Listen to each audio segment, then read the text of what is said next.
আসসালামু আলাইকুম আপু ভাইয়ারা, কি অবস্থা সবার? আশা করি সবাই ভালো আছো। আল্লাহর রহমতে আমিও অনেক বেশি ভালো আছি।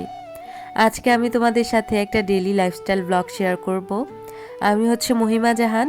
আমি আজকে তোমাদের সাথে কথা বলছি বাংলাদেশি ব্লগার মহিমাই ইউটিউব চ্যানেল থেকে। আমি আমার এই চ্যানেলে আমার ডেইলি লাইফস্টাইল ব্লগ তোমাদের সাথে শেয়ার করে থাকি এবং তোমাদের সাথে আমি আমার মনের কিছু কথা শেয়ার করে থাকি। তো এটাও হচ্ছে ওই রকমই একটা ব্লগ। আজকেও আমি চলে এসেছি তোমাদের সাথে আমার মনের কথা শেয়ার করার জন্য।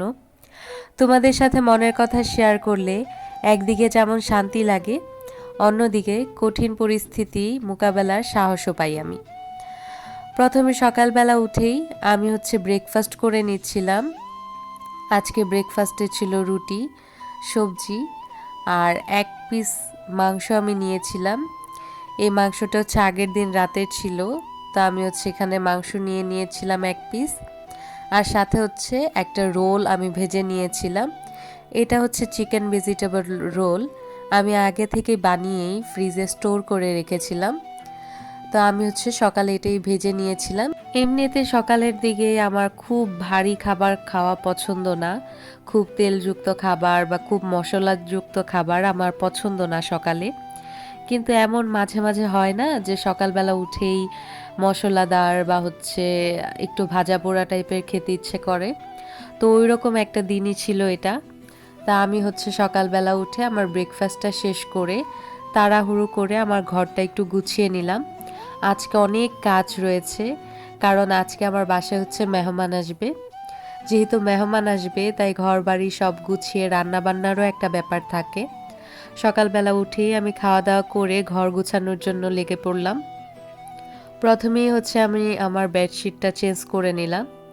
আমরা গৃহিণীরা বলতে পারবো যে ঘর গুছানোর অন্যতম একটা বিষয় হচ্ছে বেডশিট চেঞ্জ করা।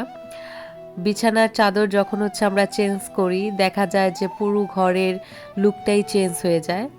তো এই বিছানার চাদরটা হচ্ছে অনেক দিন হলো আমার আলমারিতে পড়ে রয়েছে। আমার খেয়ালও নেই যে এই চাদরটা আমার আছে, কারণ দেখা যায় যে অনেকগুলো চাদর একসাথে রাখা হয়। কিছু চাদর পিছনের সাইডে চলে যায়, যেগুলো হচ্ছে আমি দেখতে পারি না, যে কারণে আমি ভুলেই গিয়েছিলাম যে এই চাদরটা আমার আছে। এই চাদরটা আমার খুব পছন্দের একটা চাদর, এটা আমি খুব পছন্দ করেই কিনেছিলাম। এমন ভাইব্রেন্ট কালারের চাদর বা কোনো কিছু খুব আমার একটা পছন্দ না, কিন্তু এই চাদরটা আমার ভালো লেগেছিল শুধুমাত্র এই চাদরটার মধ্যে একটা গাছ আছে, ওই গাছটা দেখে। আর এই যে এখানে হচ্ছে আমি একটা ছোট্ট কোশনের মধ্যে কভার লাগিয়ে নিচ্ছি। আমি হচ্ছে ঘুমানোর সময় আমার একটা সাইডে এই কোশনটা দিয়ে ঘুমাই। কুল বালিশ তো থাকেই, তার পাশাপাশি আমি হচ্ছে এই বালিশ নিয়েও ঘুমাই। আমার হাজব্যান্ড আমার এই অভ্যাসগুলো দেখে রীতিমতো আমাকে খেপায় যে তুমি এতগুলো বালিশ নিয়ে শও, মানুষ বালিশ পায় না অথচ তুমি ৩-৪ বালিশ নিয়ে তারপরে শও। কিন্তু আমার হচ্ছে কুল বালিশ ছাড়া তো একদমই ঘুম হয় না। তার পাশাপাশি হচ্ছে এখন এই বালিশটাও যোগ হয়েছে, এটাও আমি হচ্ছে আমার মাথার সাইডে রেখে দেই।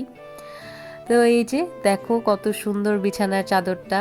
এই বিছানার চাদরটা বিছানোর পরেই আমার মনে হচ্ছিল যে আমার ঘরের লুকটা অনেক চেঞ্জ হয়ে গেছে। আমার রুমটা অনেক ছোট, যে কারণে প্রপারলি আমি আমার রুমটা সাজাতে পারি না, কারণ সবগুলো প্রয়োজনের জিনিস এমনভাবে রাখা যে একটা সরালে আরেকটা ঠিক মতো রাখা যাবে না, যে কারণে হচ্ছে আমি সুন্দরভাবে সাজাতে পারি না। আমাদের বাসায় মানুষ হচ্ছে আমরা ৩-৪ জন, কিন্তু রুম মোটামুটি অনেকগুলো। তো এই রুমগুলো যেহেতু প্রথম দিকে বানানো হয়েছে, তাই এই রুমগুলো হচ্ছে একটু ছোট ছোট। দেখা যায় যে উপরের তালায় শুধুমাত্র এই একটা রুমের মধ্যে আমি থাকি, আর ৩-৪টা রুম একদম খালি পড়ে থাকে। আমার ড্রয়িং রুমের স্পেস অনেক বড়, কিন্তু এই রুমগুলো হচ্ছে তারা বানানোর সময় ছোট ছোট করে বানিয়েছে আমার শ্বশুর হাজবেন্ড, কেন আমি জানি না। কিন্তু এখন হচ্ছে মনে হয় যে আর একটু স্পেস থাকলে ভালো হতো। আমার হাজব্যান্ডও তখন বুঝে উঠতে পারেনি যে ঘরগুলো এত ছোট হয়ে যাবে, কিন্তু আমরা ফিগার আউট করছি কি করা যায়। দোয়া করো সবাই, যাতে হচ্ছে খুব জলদি আমি আমার ঘর বাড়ি খুব সুন্দর করে সাজিয়ে তুলতে পারি। এই যে সম্পূর্ণ চাদরের লুক, আর ওই যে সাইডে একটা হচ্ছে গাছ, এই গাছের জন্যই আমি হচ্ছে মেনলি এই চাদরটা কিনেছিলাম। এখন আমি তোমাদের সাথে একটু বলি যে আজকে এত কাজ কেন আমার করতে হচ্ছে। প্রথমেই বললাম মেহমান আসবে, মেহমান এমন তেমন না, মেহমান হচ্ছে আমার ননাস আসবে আজকে বাসায়। আর আমার ননাস হচ্ছে অনেক দূরে থাকে। আমার ননাস হচ্ছে বরিশাল থাকে, কারণ ওনার হাজব্যান্ড হচ্ছে ওইখানে জব করে, যে কারণে অনেক দিন পরে পরে হচ্ছে উনি ঢাকায় আসেন বা আমাদের বাসায় আসেন। তো এখন বলা যায় যে ৮-৯ মাস পরে আমার বাসায় এসেছে। তো যে কারণে আমি মা সবাই মিলেই যতটুকু পসিবল কাজ করার চেষ্টা করছিলাম। সব কাজ মোটামুটি আমার শাশুড়ি মাই করে বলা চলে। কিন্তু যেহেতু আজকে মেয়ে আসছে আর অনেক দিন পরে মেয়েকে কাছে পাবে, ওনার মনও অনেক বেশি খুশি ছিল, তাই আমিও হচ্ছে সাথে সাথে একটু করছিলাম যাতে ওনার মনটাও ভালো লাগে। তো এই যে এখানে হচ্ছে পাবদা মাছ ভুনা করব, সে কারণে একটু ভেজে নিচ্ছিলাম আগে। আর এখানে হচ্ছে কাঁচা পাকা 2 ধরনের টমেটো দিয়ে এখানে হচ্ছে ঝোল করব মাছ দিয়ে।